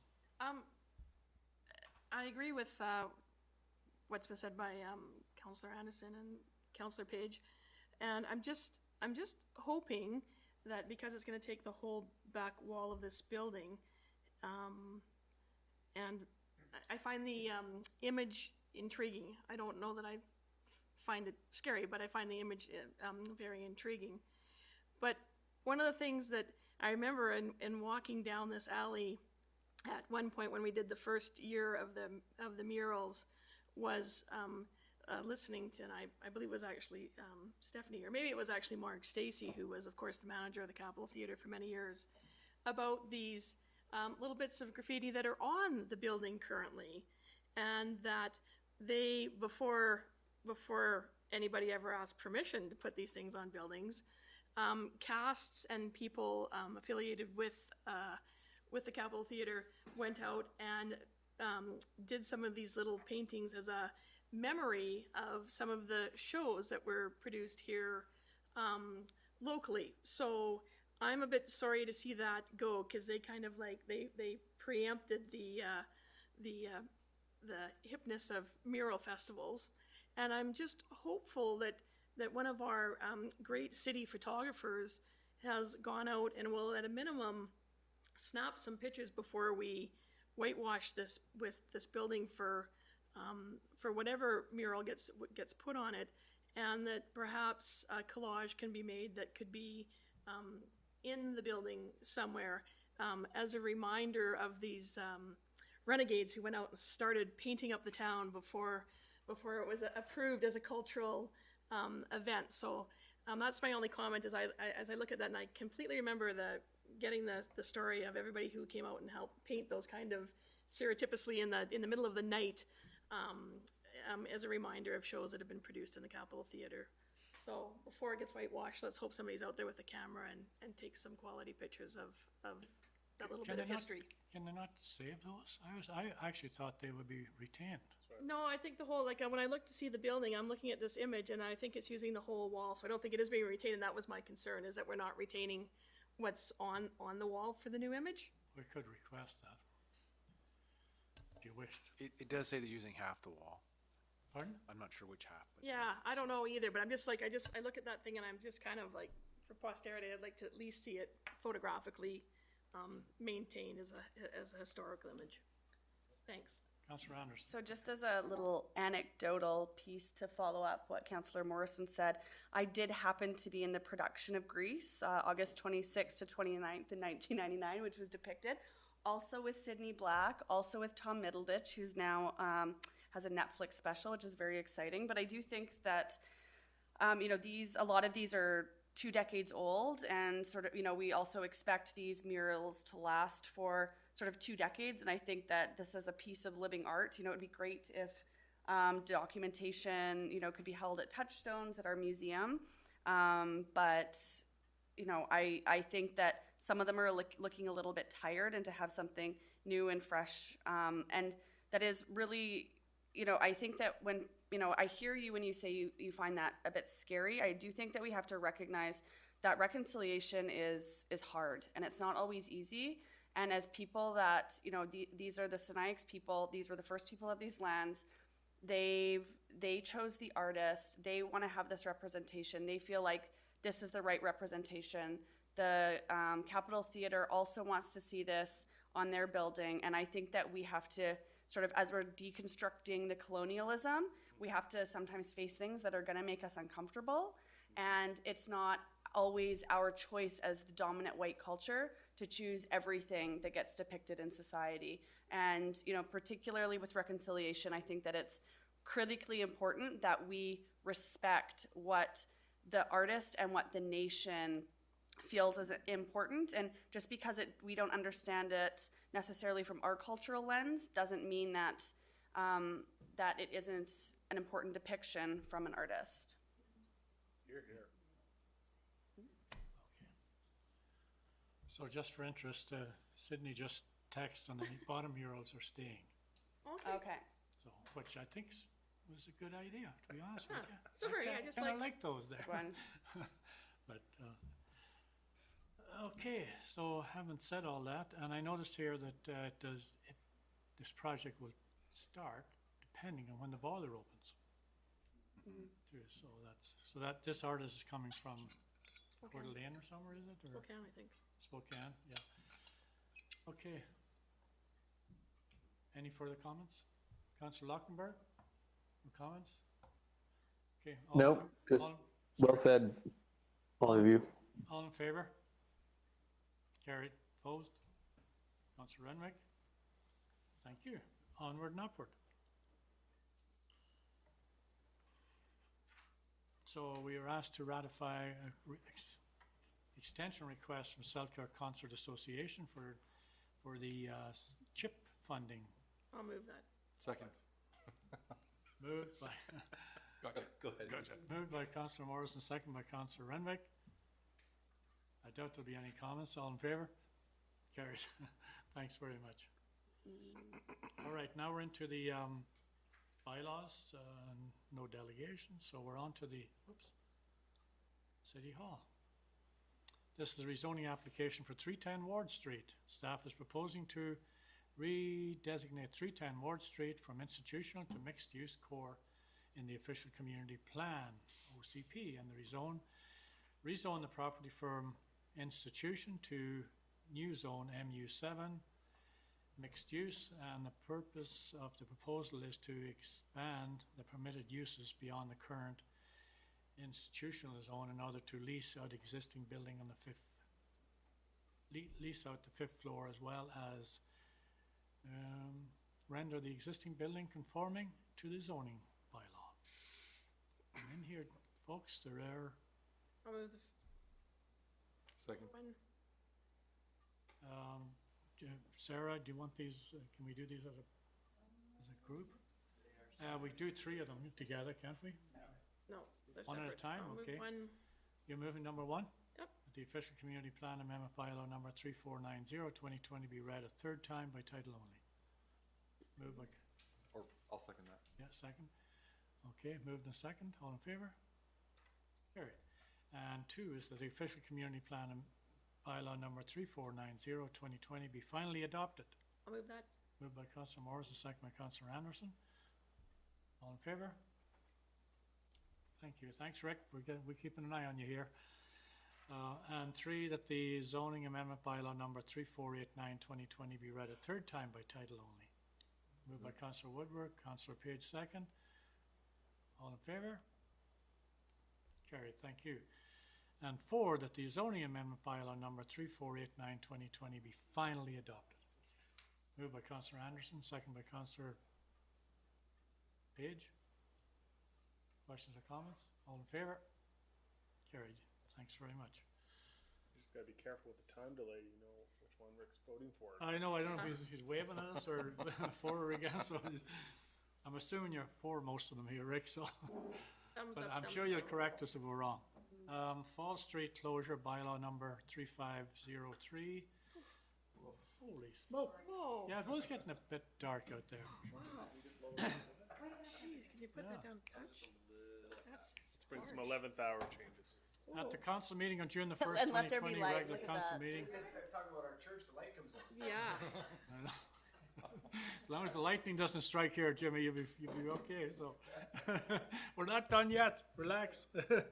I'll move recommendation number one. I'll second Okay, it. moved by Councillor Morrison. Number one, that the Fall Street Road closure bylaw number 3503/2020 be read a first time and second time by title only. All in favor? Do you need to move it? Carried. I'll move And it. moved. I'll Councillor second. Anderson, second by Councillor Morrison, that the Fall Street Road closure bylaw number 3503/2020 be read a third time by title only. All in favor? Thank you very much. Onward and upward, road closure. Do you want to do the same as we did in the last one? I'll move that. Lake Street Road closure, number 3499/2020, be finally adopted, moved by Councillor Renwick and second by Councillor Woodward. I just have one question. And Councillor Anderson has one question. The one thing that I just don't think that it's sort of tight enough, the fact that we don't have a timeline for the building, so they're allowed to purchase it as long as they intend to build a building. But, and I think I spoke to this last time, that you could intend to build a building and then never actually build a building. And so I'm just wondering, you know, there's been other things that we've assumed were going to happen quickly. We don't put a timeline on them. And then because we don't put a timeline on them, they just sort of hang. And I wonder if that is something that we want to have sort of cleaned up before we pass this. You know, it's just something that, to have things that are a little bit neater so that if we're selling something with stipulations for something, that there's a timeline associated with it. Because who knows, maybe in 3 years from now, we're going to realize that maybe we shouldn't have sold it. The building's not going up and we want a bike lane there. So we have created Finish your loop. road allowance for sidewalk, et cetera, so. Okay. I would suggest we do that in the future, and this one we're at final adoption. It's up to council, you'd have to bring it back to the second reading. You'd have to rescind third reading and bring it back. And just to note as well, this bylaw relates to the road closure itself so that the strip can be sold. There was a resolution from council directing staff to move forward with that process, so we've entered into an agreement with the landowner already, and that's where that would need to be stipulated rather than the bylaw. Okay, perfect. That's, Just a procedural matter. thank you. Thank you, I appreciate that. Thanks, Councillor Anderson. Okay, I'm gonna call the question. All in favor? Carried. Thanks very much.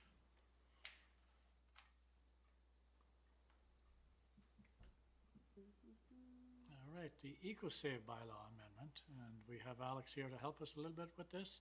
In order to create and implement the city's bike loan program, the EcoSave retrofit program bylaw must be amended.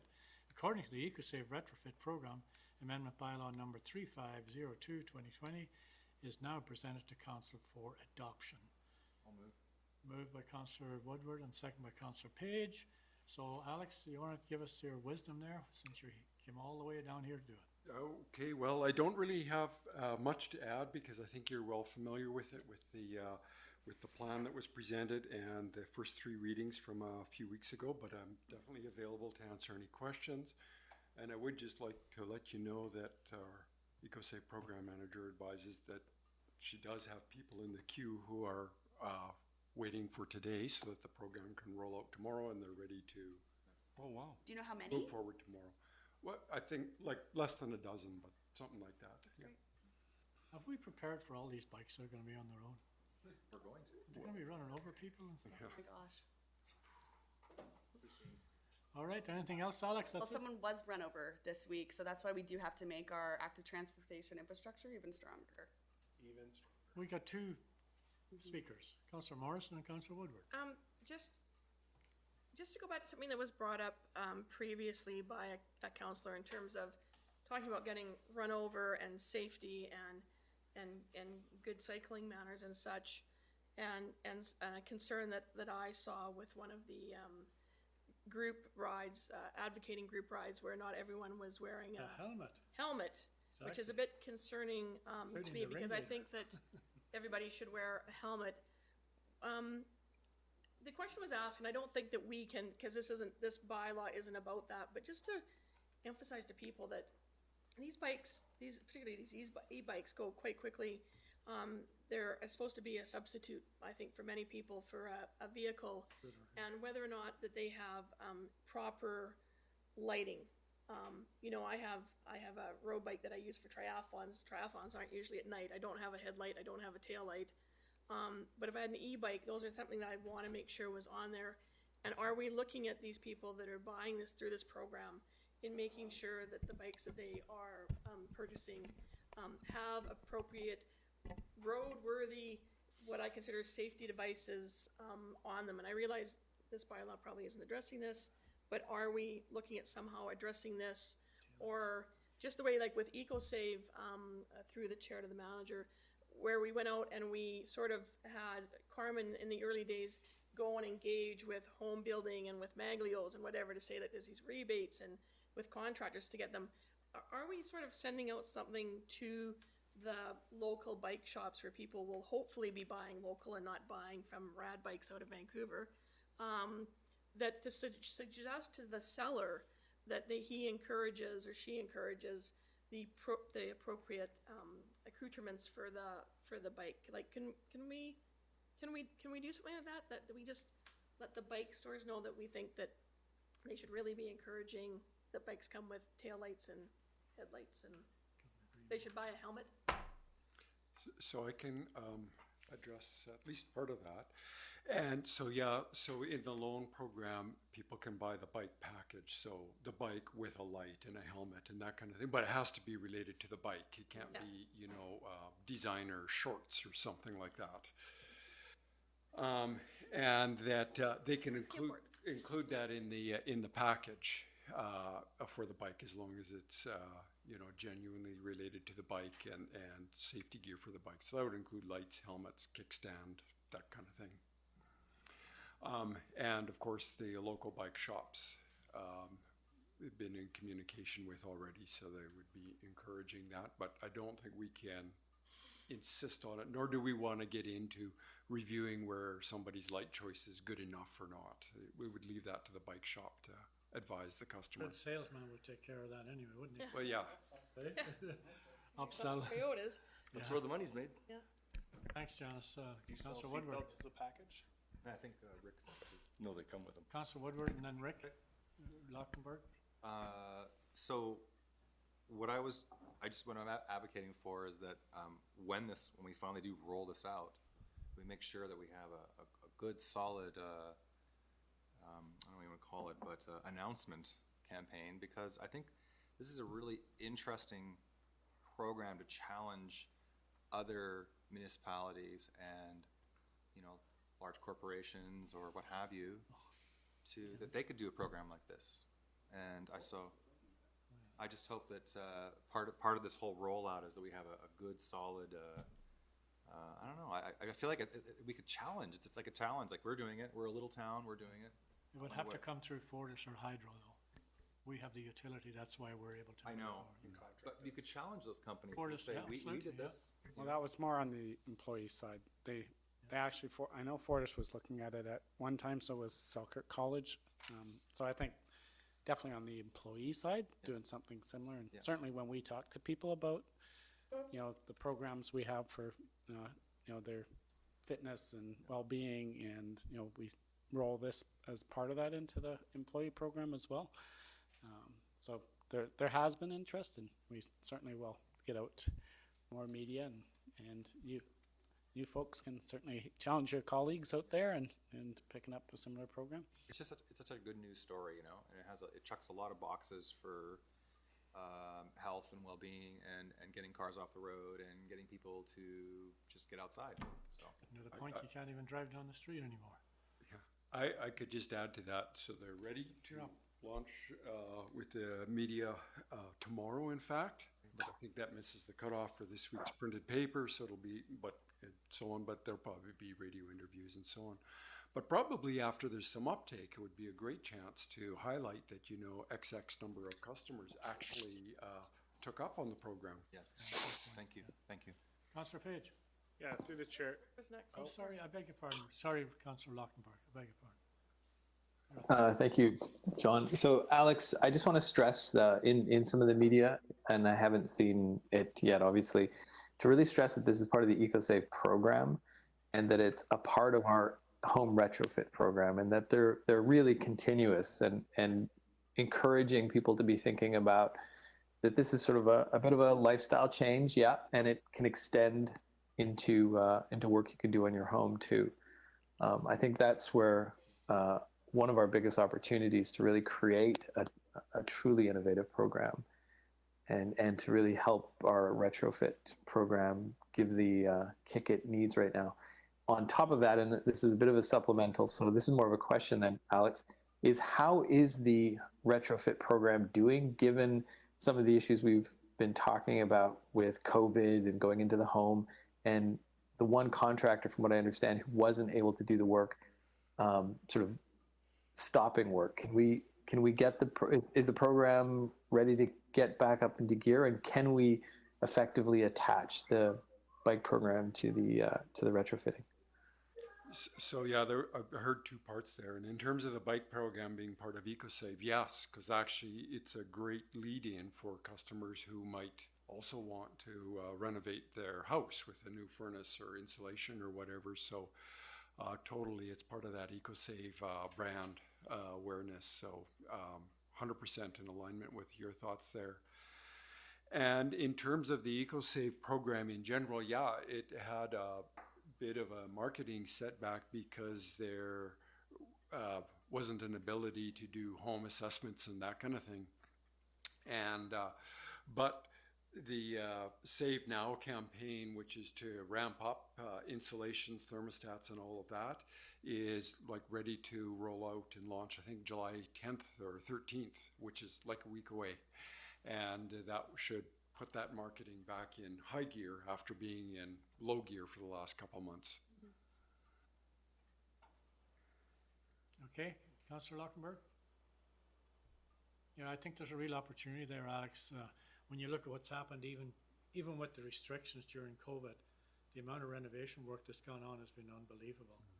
And I think there's a real opportunity there for us to make some significant impact on the retrofit side going forward, where people are available now to actually sit down and pay attention to the program and maybe take it a little more serious than it's been taken in the past.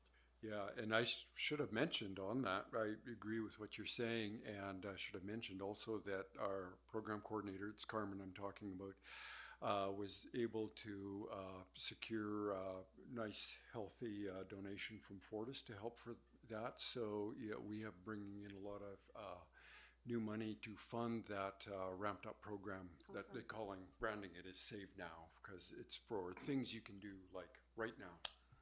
Awesome. Thanks, Alex. Councillor Page?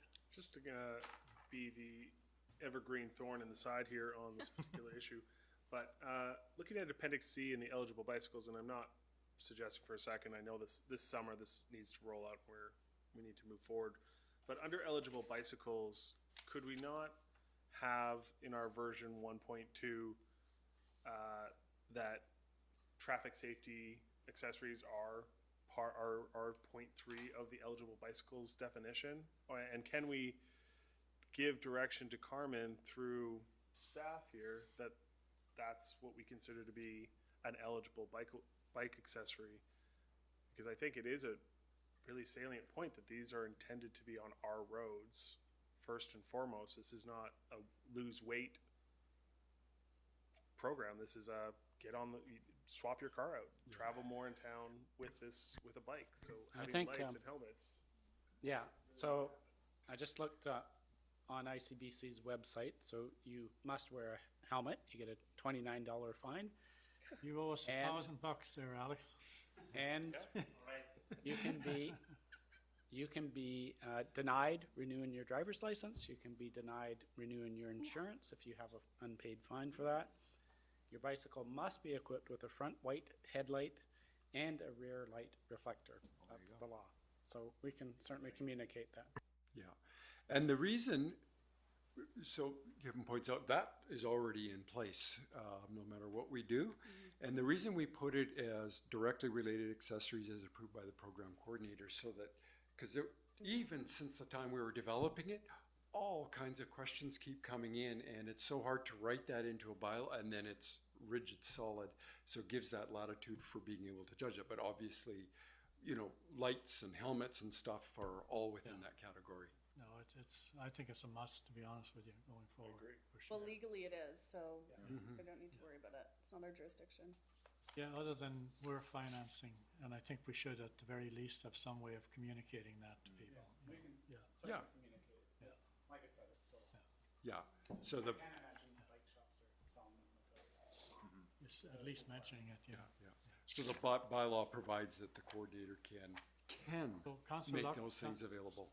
Thanks, Alex. Councillor Lockenberg had another question or Yeah, Alex, I just make another recommendation, possibly for Carmen to call Sacred Ride and Jerix and see what top up they can give people, like a $200 5% discount if they buy locally through the program. I think they might be willing to offer something like that, and that would keep, and then Carmen could, when people call and ask these questions, she can just let them know, Jerix, Sacred Ride, they offer a pretty good discount on your helmet or your bike light, whatever, like a free, maybe if you buy there, just like they're doing with the city program. So just a And I recommendation for you. I think that communication's already happened, so. Thank you. Any further questions? I just have a comment if I can. I'm just, Spoken by true car salesman. thank you. Just to touch on Councillor Anderson's comments earlier. I read with horror the email that came through a couple of days ago about the fella got run over on, I think it was on Baker Street. No, it was up by Creek Street. Okay. Yeah, He Creek got Street. run over. And I noticed, because I drive in and out on the North Shore quite a bit, that drivers are becoming much more, I don't want to say, respectful of cyclists on the highway. You know, I'll see somebody, you pull over, the guy coming towards you pulls over. And I think, you know, that's a healthy respect that we need to keep encouraging. Unfortunately, I don't see it with all drivers, but we have to keep pounding that away. On the flip side, the bicycle community has to pick up their game too. Many times I see cyclists out there riding side by side. Many times in town, in the downtown core, you know, the rules of the road apply to a cyclist just like they do somebody driving a car. And, you know, to fly through stop signs and cut in front of you and turn and drive up on the sidewalk to cut the corner and stuff, that's not cool. And again, it's not everybody, but I think there's we need respect from both sides, that's all. My two bits. Okay. I'm just gonna add one short last word thing. I was participating in one of the BC Bike Coalition conference calls a little while ago, and there is advocacy going on for the ability in the traffic bylaw to allow rolling through stop signs. And there is just a different mechanics going on with biking. It's not all the time, and there's certain locations it doesn't make any sense at all, but that community is still recognizing and advocating for a change in how the legislation is written to allow for safer biking activity. Because what you're doing on a bike rolling through a red stop sign is a little bit different than when you're in a car, just because you're trying to stay balanced and you have 360 in a slightly different way. So I think there is that. Those two groups are just going to learn through time and exposure how to share the road in a safer, more respectful fashion. So right now, you can't go through a stop sign. Right now, you cannot. Right, so that's the law. So the reality is, when the laws change, you have to stop at the stop sign. I'm just. Okay, thanks very much. Okay, all in favor? Alex, thanks, good job. Thanks, Alex. Thanks, Alex. Thank you. Excited for Thanks for your this. time. Sure they can get enough of Thank these you very electric much. bikes in town, to be honest with you. They're almost sold out. Seasons. The suppliers are having. Thank you very much for all your work on terrible this. time. They're sold out on the manufacturing. Yeah, Exciting. so you'll be waiting for next year. All right, folks, let's mosey along here. We got a couple more things to deal with. Zoning amendment bylaw for temporary shelters. That's been reworked a little bit. And there is a motion in front of you here. 1, 2, and 3, that in accordance with the section 464 to the Local Government Act, Council not hold a public hearing on the zoning amendment temporary shelter and shipping container, bylaw number 3496/2020, in consideration of its consistency with the official community plan. Moved by Councillor Renwick, second by Councillor Morrison. Any questions or comments?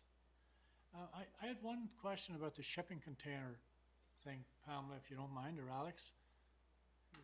No, not that Alex, the other. The container at the bottle depot is custom designed and painted for the product that it's accepting. And you're asking that these units be sided or painted. Like, would they be compliant, or any other business in town that had a custom designed or logoed container? So that's interesting you mentioned that because today was Natalie and Andrianch's first day back after a year of maternity leave, and we were just talking about that today. Looking at the definition of what a shipping container is being proposed in this zoning amendment bylaw, which is the same language with some additions on it, but at the base of it is the same language as we already have in the fire bylaw. that it is a shipping container is something that was originally designed to ship things in. As Natalie was telling me today, the one that's at the Leaf Center actually had never had anything to do with shipping at any point in its design, conception, production, manufacturing, and delivery. It's basically a prefab building, which makes you think of a shipping container, but it's not. It's never been a shipping container. So at this point, we're thinking that one. Just to answer that question, is would not fall under these regulations because it's basically a prefab building. Yeah, unless your question is kind of more broad beyond just the Nelson Leafs one. Okay, I just noticed that when I was at the farmer's market the other day. Yeah. It's custom designed and logoed and everything else. So. Okay, and any further questions? Okay, all in favor? Thank you. And next is the zoning amendment bylaw for temporary shelters, shipping containers, bylaw number 3496/2020 be read a third time by title only. Moved by Councillor Renwick, second by Councillor Anderson. Questions or comments? All in favor? Carried. And a bylaw notice enforcement amendment, portable vehicle shelters, bylaw number 3500/2020 be read a third time by title only. Moved by Councillor Anderson, second by Councillor Page. Questions or comments? All in favor? Thank you. Thanks very much, Alex. Throw on that helmet on your way home there. Thanks, you guys. Thank you, Pam. $29 fine. And they're adding up there. They're adding up.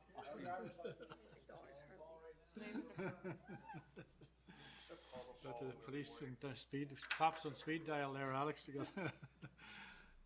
Don't worry, your hair will be fine. You just take it off and comb it. You'll look good. Next up is the staff are proposing that Nelson Farmers Market Advisory Committee be established and are requesting the council approve the Nelson Farmers Market, whatever that means, terms of references. Additionally, staff are recommending that in light of the immediate need for the committee, that the authority be appointed to members to be delegated to staff for this year only. And council, there's a recommendation that council approve the establishment of Nelson Farmers Market Advisory Committee and the committee terms of reference, and further the council delegate the staff to author. Moved by Councillor Morrison, second by Councillor Anderson. Any questions or comments? Councillor Morrison and then Councillor Anderson, the mover and the seconder. So my only question is, one is, Councillor Woodward, are you interested in holding this position on this committee? Yes. Because your name is there and I have no idea if you want to be on it. Okay, Yes. thank you. And then after Councillor Anderson has a comment, I just wanted to know if staff could give us an update on how Many the applicants search we have. is going and such. Thank you. Sure, Councillor Anderson, fire. Yeah, I was just wondering if within the composition, if we should hold one position to be appointed by the Eco Society, just because of how everything sort of went. And I think that this would build, we're showing that, we're still working with them. I think that would be sort of a good relationship to keep, potentially also as we're moving forward with this. I think, closing them out of also this would be unfortunate. People can apply. So, Right, I mean, but now staff has the authority, so if staff decides that they don't want anyone from the Eco Society, then they don't have the opportunity, where if we change it in the composition, then that means that if the Eco Society wants to participate, they're able to. then that list could get fairly long if we want to. I mean, that's for a pretty specific reason. Yeah. So who are you thinking? Just someone that's a member of the Eco Society, someone on the executive? I think I think the Eco Society can decide between board and staff or who they would appoint to that. I don't know who it is. I think that just keeping them in the loop and keeping them in the conversation, I think is. We could send out an invitation. Sarah said we could just Perfect. send them an invitation. If they want to participate, to be welcome. Okay, and so then we don't need to change anything within the terms of reference? Exactly. Okay, so they would automatically get one of the 3 community at large positions? We'd send an invitation if they decided they wanted to come on then. Yeah. there is an application form which I noticed we didn't attach. But, That's okay. Yeah. If they did want to submit an application, it would get priority consideration, I would say. Okay. Okay, that's awesome. I'm happy with that then. Okay. Thank you. Thank you. Okay, any further comments? Oh, Councillor Page. I'm going to be the contrarian on this one, and I know we had passed this, and we were going to go through COVID and see how things had gone, and I worry on this particular one about formalizing a new structure underneath without going through the period of the summer and seeing what has happened, and then getting a report back on how we were or were not successful. Sorry, can I, do you mind if I Yeah, go ahead, Sarah.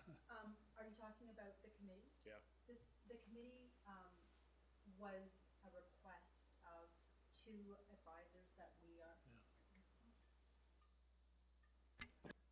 So- I tell it, use the microphone. I So we don't did know have how. Abra and, Okay. Yeah, we did, when we did have an initial meeting with 2 advisors. One of them is the executive director for the, Central Kootenai Food Policy Council. yeah, and the other one is the local food manager. for the co-op. For the Kootenai Co-op. And one of their top recommendations was to form a committee, an advisory committee, which the Eco Society did not have. And that we also heard from all of the, there's 5 key farmers at the markets right now, and they also requested that this happen, be put in place, because then it's not just about one person or one organization making decisions, but it's about getting really robust feedback and input from a diverse committee, which is why in the terms of reference, we tried to make every member of that committee have a different role in the community. Can we just, Rick, maybe Need to Mike, mute, we need to mute you there, your Rick. mic? There you go. Oh, sorry. Yeah, there you Sounds go. like, And I think the other piece is, it's focused on this year. yeah. That's the terms of reference are for this year. It's to try to have the best market we can this year with that input. So I think that's part of the process is, council wanted us to make sure we were delivering a market that was focused on food and was successful and was able to get food from the producers to those that needed it. And this group seems invaluable to help us do that well this year. So that's its focus this year. So I've made a point of going to the market each day that it's been open, and I can tell you the vendors, the farmers, very excited about having some structure like this so that they can get feedback to the community and to us as a council to help them sell their wares. And I think, they're expecting this to happen, and I think it's important that we do it. Councillor Page. Well, and I don't argue the need for a committee like this. I guess where I'm wondering the best way of approach is having this as something coming from the farmers. And I'm hearing your point of this year, but having something that the farmers are bringing forward and organizing themselves and selecting their own chairs and being more of a society, because we have an example of, like it's not coming from the group, or we're not leaving behind a structure with this work that is of the group, but maybe that's something to strive for. That's where my concern is. Well, and I think as Manager Cormack says, this is just for this year, and Okay. if that's the direction that council and the committee want to go, and the vendors, then to move it into another, or move it to another organization, then that's absolutely a possibility. That addresses my concerns. Okay. Thank you. Any further questions or comments? I think Rick's got his hand up. Sorry, Rick. Yeah, thanks, Mayor. I would just say that this is something that I'd heard from a few of the vendors too, as well as people who had managed, or somebody who'd managed the market in the past too, that this kind of council is something, regardless of who manages it, whether it be the Eco Society or the Youth Center, gives a formal voice for the vendors and for other stakeholders. So I think it's something to that it seems a positive step forward and very likely something we'd want to keep into the future. I'm happy to hear it. Happy to see this. Thank you very much. Okay, all in favor? Carried. Thanks very much, everybody. All right, information items. We have minutes, reports, and action items.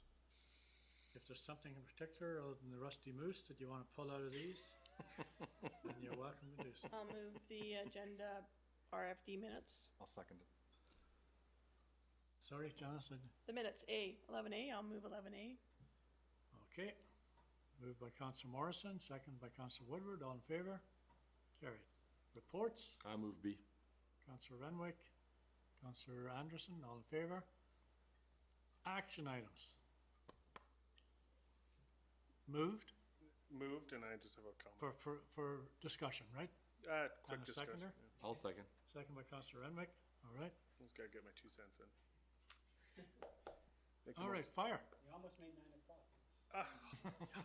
We're still almost there. With the National Hockey League. Sorry. Yeah, I just want to make sure we change a tiny bit of the language on 11.3.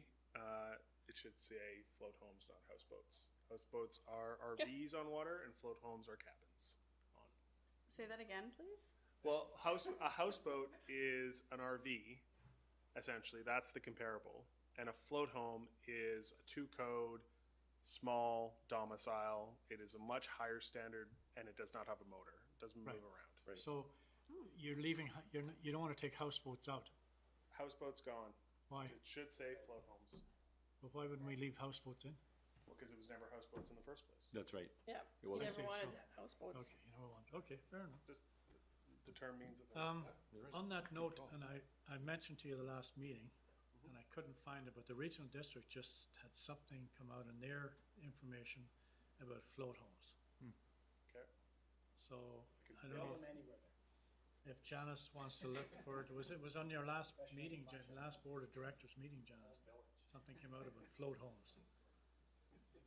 Jeez, they're long meetings. I don't remember a thing about. I'm sorry, Miss So, Mayor. the I don't. reason I bring it up is, it had to do with where you stock them, how you sanitize, how you manage the sanitary system, et That's cetera, et the big one, cetera. yeah. So it's, I think we should be in alignment Yep. somewhat, right? So, You should get them to build them downstream. and float them up. No, you can't float. Well, no, like we have a. They're technical challenges that can be addressed by engineering when being dealt with properly. Float them up. It's not a toilet plumbed into the lake like some other spots. All right, so we're okay with that? All in favor, move receipt of everything, all in favor, carried, thanks very much. There's no notice of motion so far, Rick? Late items, there aren't any. In-camera items to be released to the public, I don't think there's anything glaring there. And a resolution to adjourn, please. Right here. I'm your guy. Councillor Renwick, second by Councillor Woodward, all in favor, carried. Rick, thanks a lot. Thanks, Rick. Is your name on Happy every move anniversary. to adjourn? It's an What's that? anniversary, right? We're Is still it? moving Is in your camera. name on every? Yeah, 15th.